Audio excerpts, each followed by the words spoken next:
Hello చెప్పు. చెప్పదంట. Actually మగపిల్లడు పుట్టాలని నేను ఒక రేంజ్లో ఎగిరా ప్రెగ్నెన్సీ టైంలో. ఎందుకంటే మా అమ్మకి ఆడపిల్లలమే మేము. సో మాకు కూడా ఫస్ట్ పాపే. మగపిల్లడు నాకు పుడితే కొంచెం వెరైటీగా రియాక్ట్ అవుతాం ఫ్యామిలీ అంతా అని చెప్పేసి.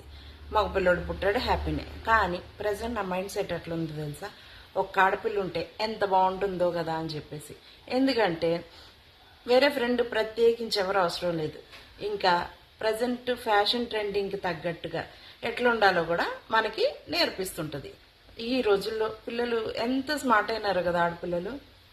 ఇప్పుడు మా బాబు ఉన్నాడు, నేను ఏదైనా చెప్పాను అనుకోండి, కొట్టేయాల్సిన దానికంటే ఎక్కువ సార్లు కొడతాడు. అప్పుడు నాకు డౌట్ వస్తుంది, ఏంటి వీడు వింటున్నాడా ఓవర్ యాక్షన్ చేస్తున్నాడా అని చెప్పి. నేను మళ్ళీ వేసిన క్వశ్చన్ని రిపీట్ చేస్తాను, అరే నేను ఇప్పుడు ఏం చెప్పాను రా చెప్పరా అని. అప్పుడు అమ్మ అదే అదే అంటాడు. అప్పుడు అర్థమవుతుంది వీడంత బాగా వింటున్నాడు అని. నిజంగా ఆడపిల్లలు ఉన్న తల్లిదండ్రులు ఎంత హ్యాపీనా కదా.